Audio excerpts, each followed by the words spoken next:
AMA of the night, and I'd like to introduce to you Katie Powell. Now, Hello. Katie is a hi, Katie. Katie Powell is a game programmer with CodeSpark, which is working to make computer science more accessible to children through the company's Learn to Code platform. Now, she has held positions in game design, engineering, and programming.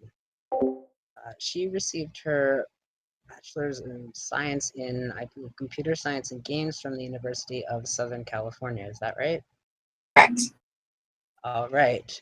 She began her career interning for several tech companies, most notably Disney Consumer Products, where she worked on Disney and Magic Academy. I'm hoping I'm saying that right. Oh yeah, yeah. Awesome. A series of fun and educational iPad apps for children that promote learning and creativity. Now, later on in her career, Powell is a game designer for Zindagi Games and a level designer at Zynga. In both positions, she designed levels for Yummy Gummy, a social puzzle game for Android, iOS, and Facebook. Powell also worked as a gameplay engineer for GameCake, a game development company that works to make games for connected TV devices. Since 2016, Powell has been working with a team at CodeSpark on an award, well, hmm, working at CodeSpark, which is an award-winning educational coding platform for kids ages 5 to 9, which has already allowed children to create 10 million games worldwide. That's absolutely awesome.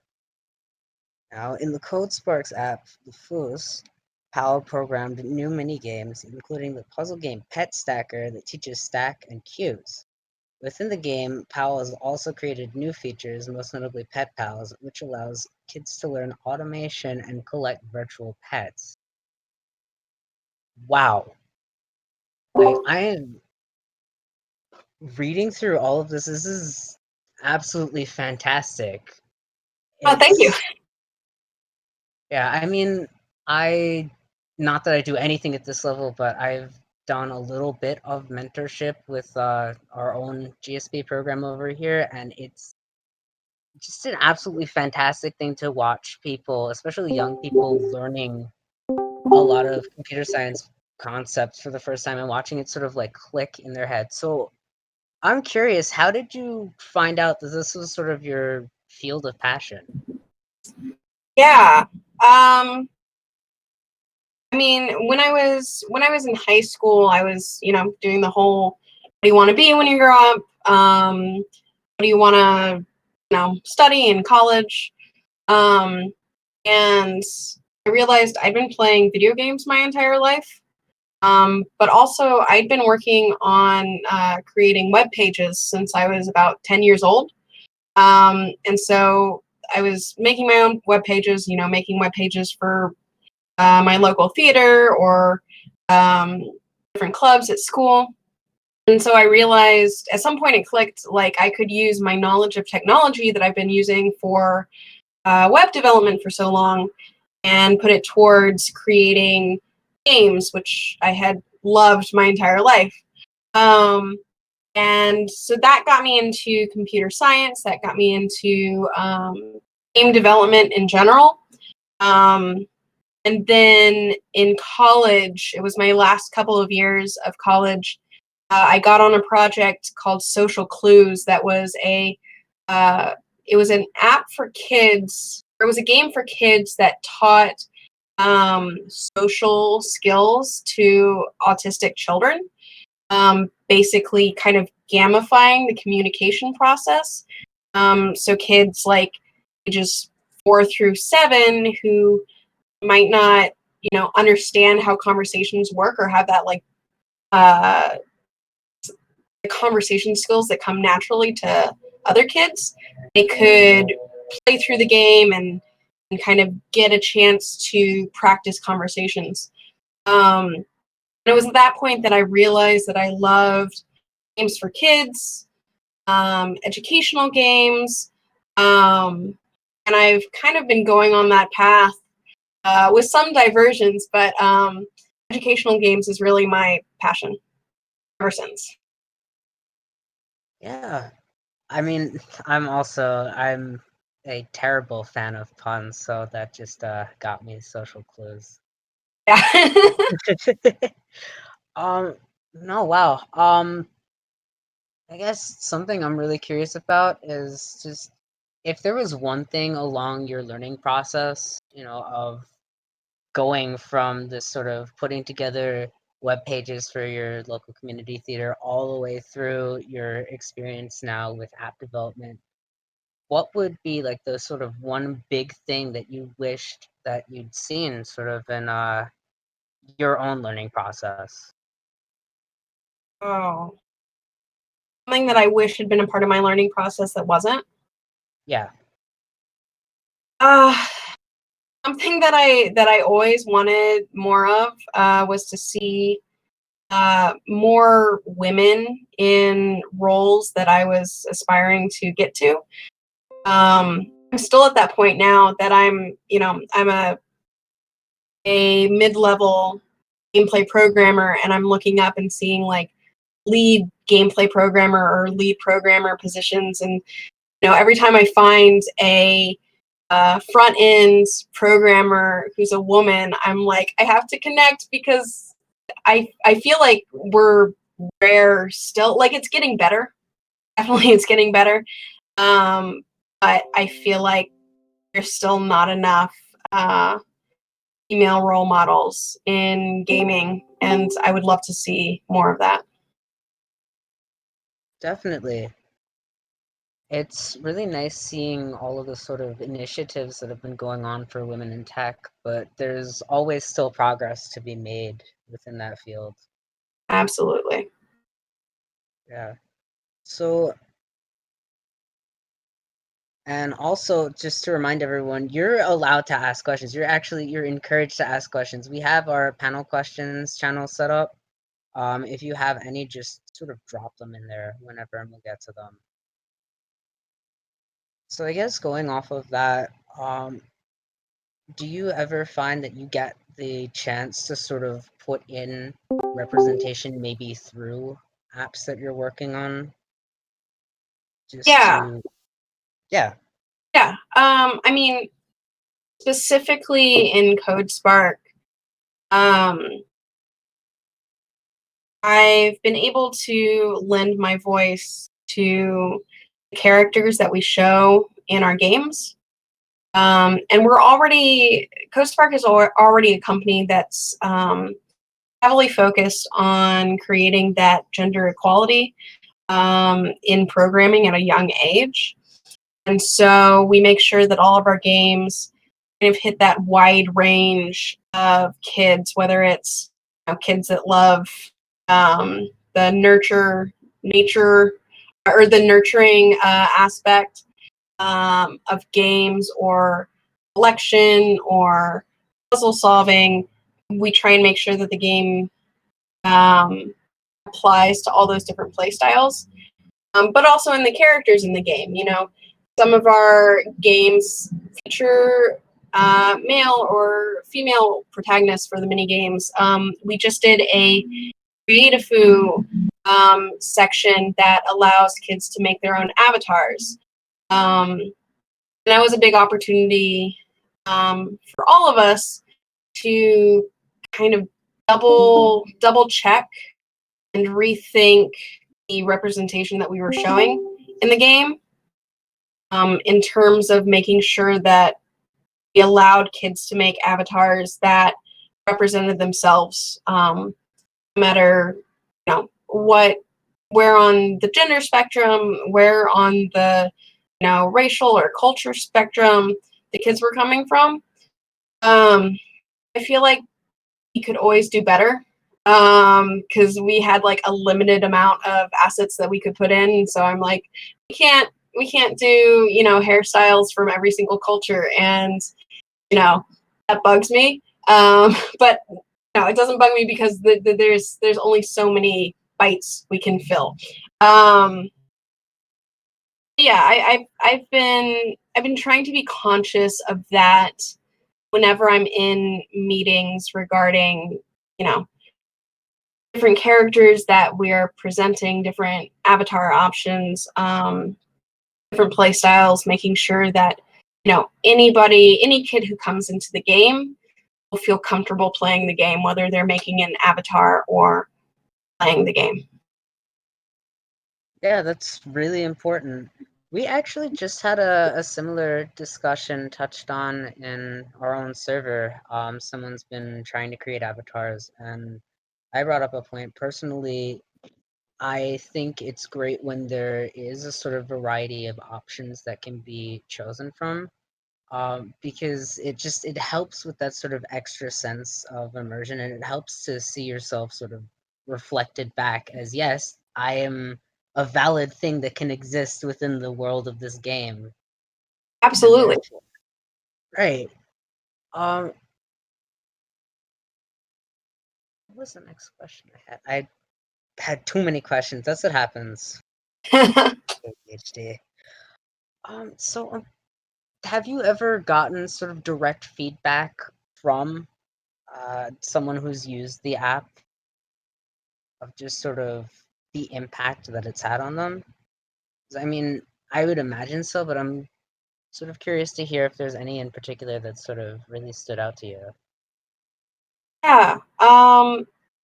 The primary forms of feedback that we're getting at CodeSpark is parents that videotape their kids talking about the app, or people who are leaving reviews. We have a YouTube channel, and we're doing Let's Plays where I would go in and I would play the games that kids are making in CodeSpark.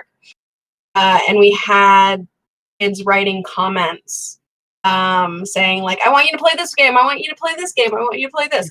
Uh, and honestly, every time that we get any input from kids, it makes my heart leap because I love that.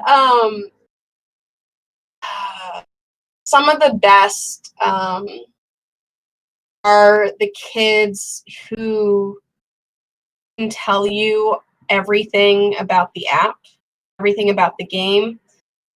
We got one little girl recently, she found bugs in our game and she told her parent who emailed us.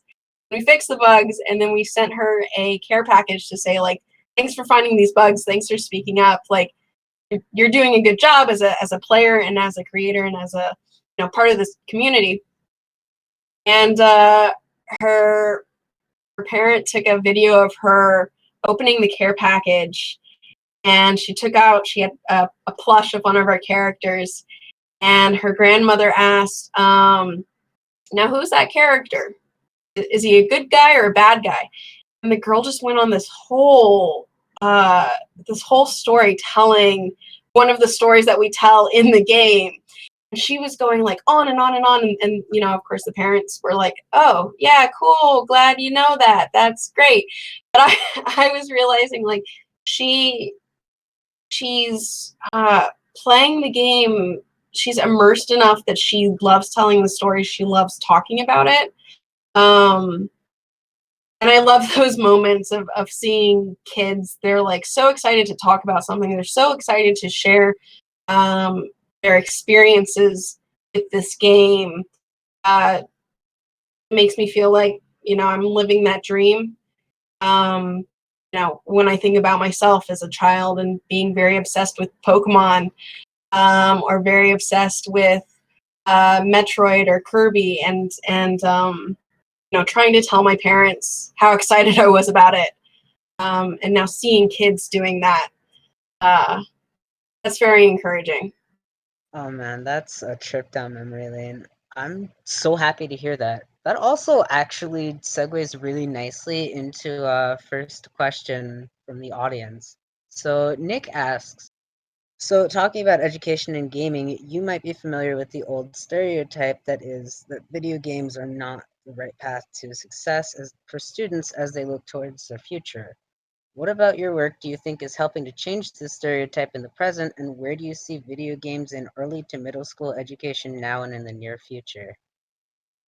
Great question. Thank you, Nick. Um, yeah, so uh, a big part, I think, in improving that notion that video games are counterproductive to education, or distraction from education, A big part of that is our work with teachers and parents. Um, and the way I see it, the easier we make the app to use for teachers, easier it is for parents to see, like, hey, my child is learning something through this game. The better chance we get at kind of proving that point that games can be for learning.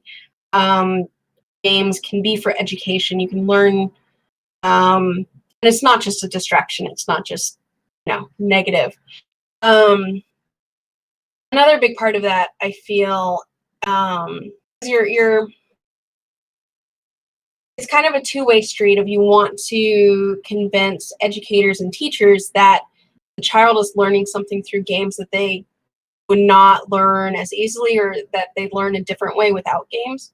But part of it is convincing the student uh, this is fun to play, and this is valuable, and this is a good use of your time.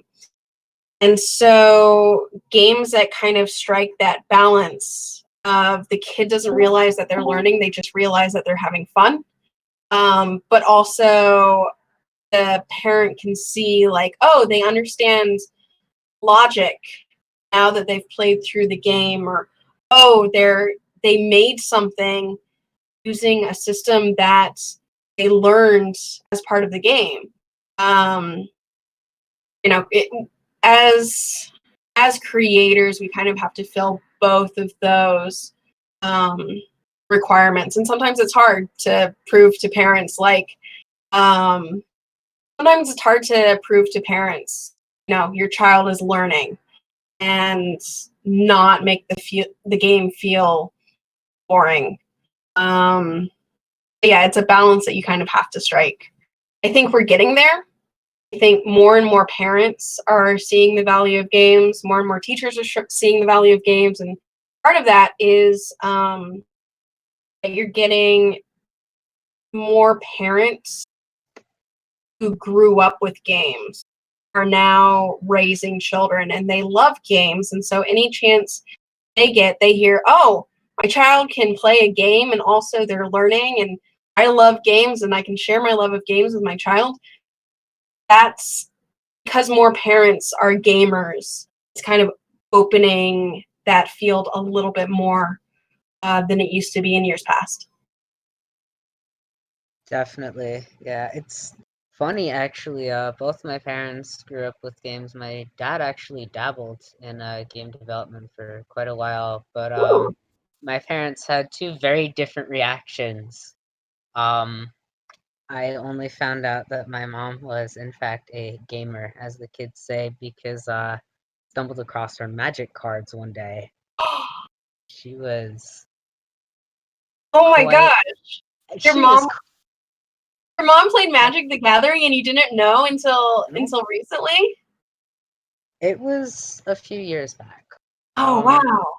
it was the wildest thing because you would have never guessed. Yeah. But it's so interesting to see how people's reactions can vary. This actually segued very nicely into the next questions that Nick had asked, which were, let me see.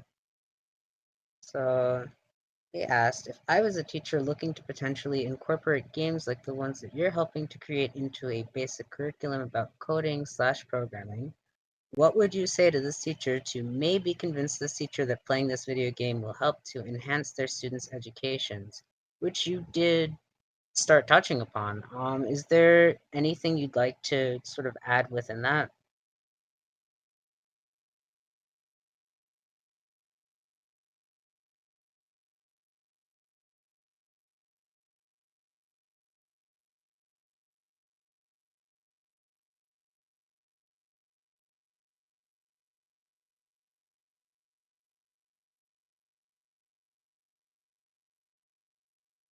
Uh-oh, is the audio working?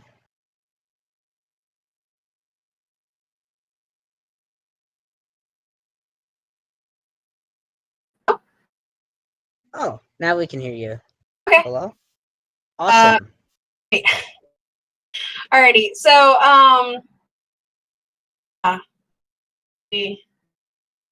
one thing that is an issue when trying to get teachers to kind of buy on to games. One of the things is like, oh well, and this is maybe too CodeSpark specific, but teachers are like, well, I'm trying to teach math or reading, and we don't have time for coding until they get older. And so there's a lot of research that's gone into, kids who know coding are better at math, or kids who know coding and sequencing are better at reading. And so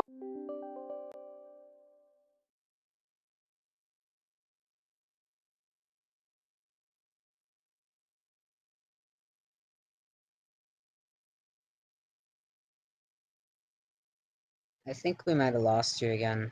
no. Oh, okay. Oh, Okay. can you hear me? Yeah. Yes, we can hear you now. There's Okay. been I don't know what's up. I've just been unmuting and muting my mic to maybe solve the problem.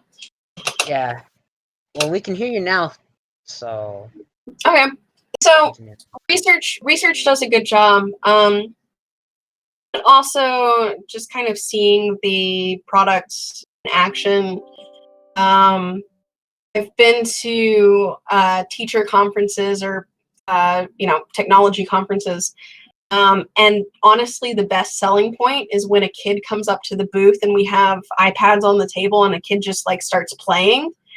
And if the teacher or parent recognizes coding and sequencing, they can look over the kid's shoulder and they can be like, oh yeah, I can see they're coding, they're sequencing, they're learning these very basic parts of coding, but also they're having fun. So I feel like that is for me the best way to sell educational games to teachers and parents is, again, that mix of learning and fun, to see the kid is really enjoying themselves and they don't want to be pried away from the game, but also to see the result of playing that game is understanding these new concepts and being able to create from that. Yeah. The microphone held up, thankfully. Yeah. Yeah, there's been all sorts of weird Discord issues today. Alright. I'm going to come back to the next question that he had because I feel like it would really go fast at the end. So I want to go to Sarah for a second. So Sarah says, hi, my name is Sarah, and during the school semester, I teach game design to 3rd through 5th graders using Scratch. I always have trouble coming up with lesson plans and a curriculum surrounding game design, and how I can make it appropriate to this elementary age and not sound boring. LOL. I guess my question is, how do I start? How do I establish a curriculum that is appropriate as well as engaging with elementary school kids? And how can I do that outside of Scratch? I hear you on that. Yeah. Sarah, thanks for your question. Yeah. So,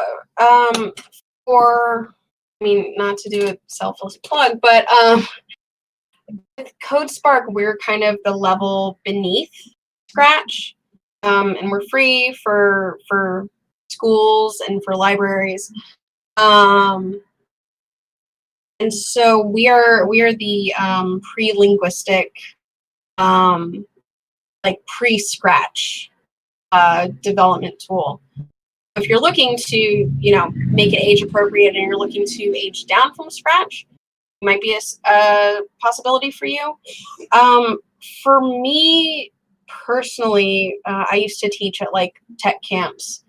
And for me, the greatest way to start the kids, besides the basics of like, here's sequencing, here's loops, and you go through the basics of computer programming. A really powerful tool for me was asking the kids, what do you want to do? what sorts of games do you want to make? What sorts of mechanics do you want to make? And for me specifically, I kind of had a laundry list of like, I can teach about basic AI, or I can teach about the basics of Boolean logic. And then based on what the kids wanted, I would say like, oh, this is how we relate the thing that you want to do to the lesson that I want to teach. And so for me as a teacher, it was kind of that give and take of making sure that I was able to connect the information back to what the kids were interested in. Unfortunately, that takes a lot of back and forth and communication. And I realized that, as I was doing a summer tech camp, and so my curriculum was much more lenient than the school curriculum.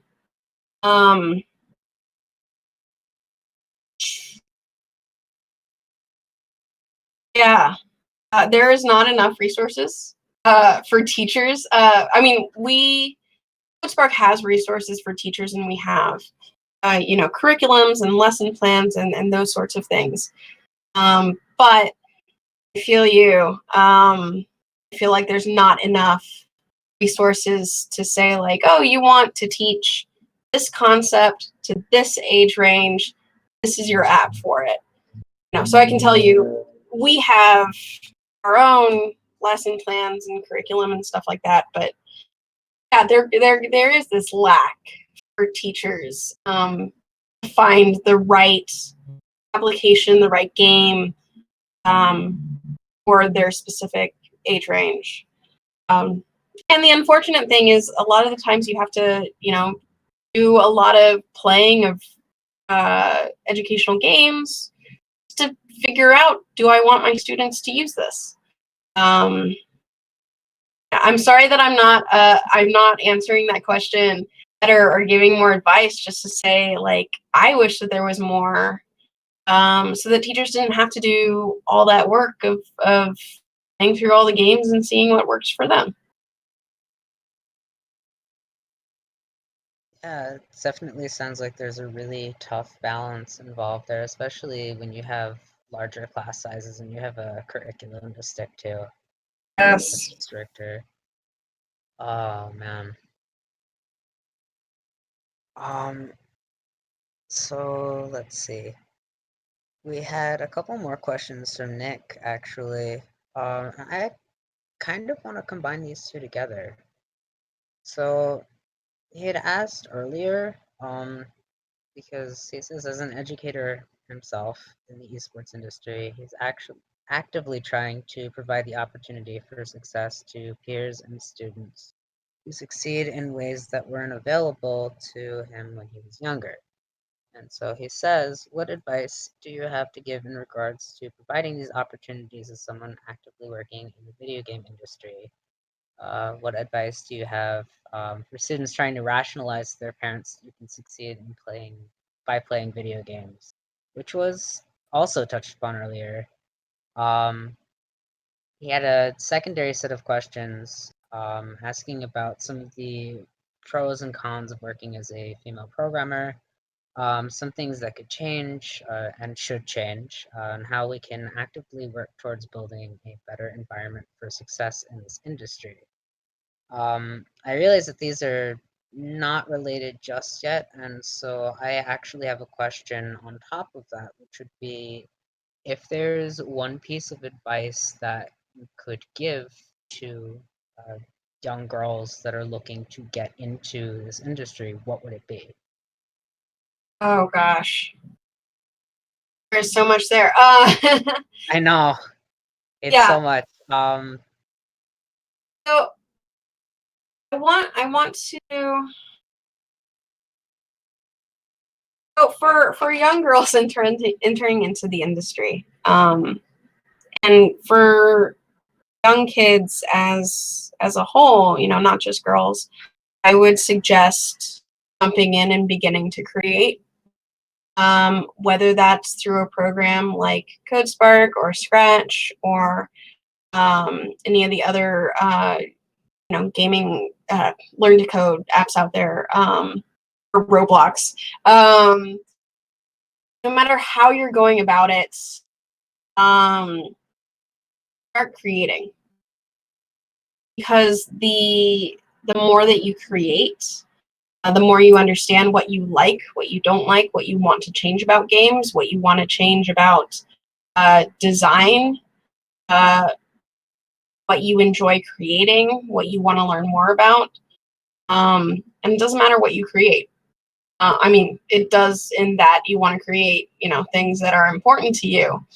But, don't be afraid to make something that you think like, the only person who's going to be interested in playing a game about pandas rolling down hills in a racing format, that's only going to be interesting to me. Speaking from experience, I have a lovely racing game where you race pandas down hills.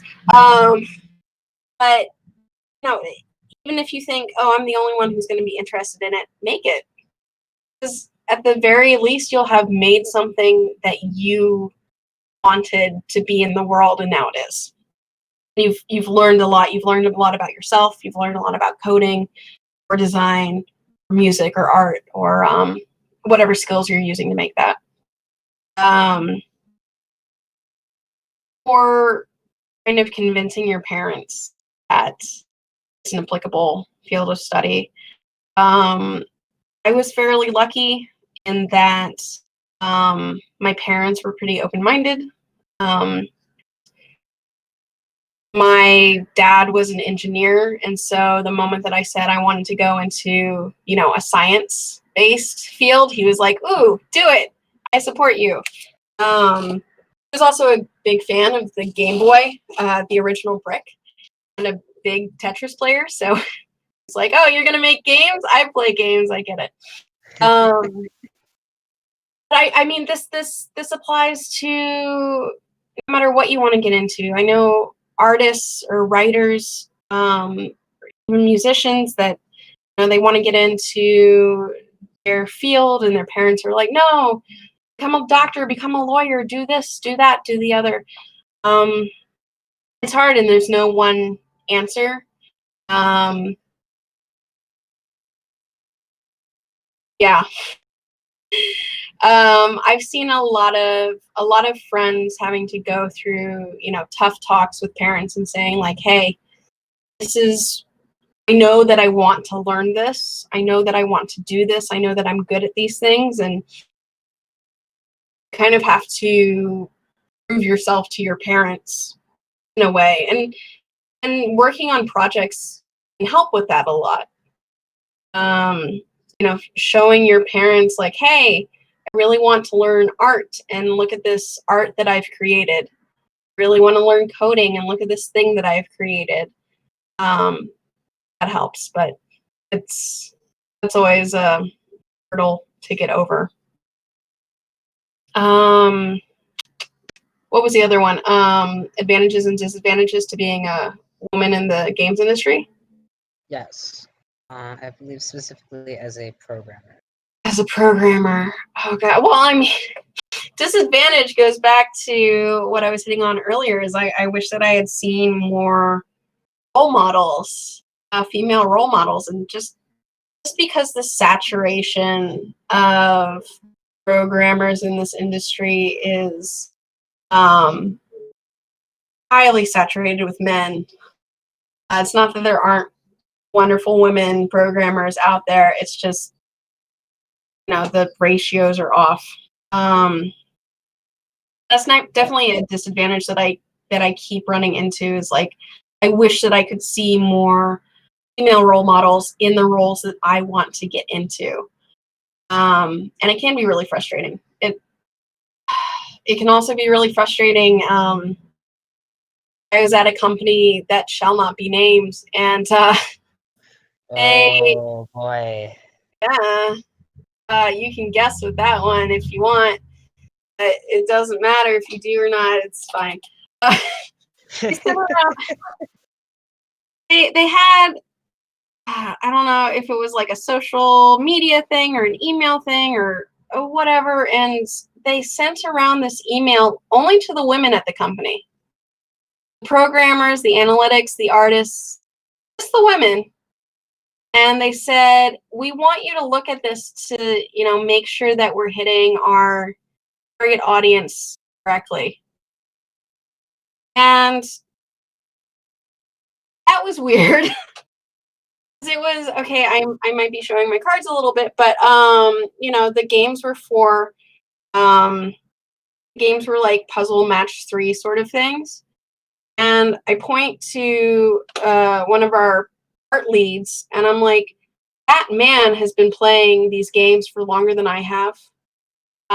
He's gone through the levels. He can beat all the levels better than I can in all the games, not even the games that we make. He's a huge fan of this. You're asking me, for my opinion, because I am a woman. And it's like tons of microaggressions like that people are like, oh yeah, we'll just ask the women in the company and see if it's okay. No.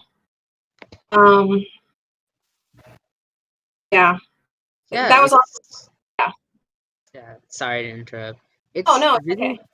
It's really weird because that one's awkward, and it's something that might not even be seen as a microaggression by people that haven't experienced something like that, because they'll say, oh well, that's a good thing that they're trying to get opinions from the sort of group that this applies to, but it's also people aren't a monolith, and so it Yes. also feels a little strange and awkward and patronizing. Yeah. Yeah, and this was also the company that my first day on the job, we had a guest speaker talking to us, and he was saying, "Oh, we need to find more ways to connect to our audience.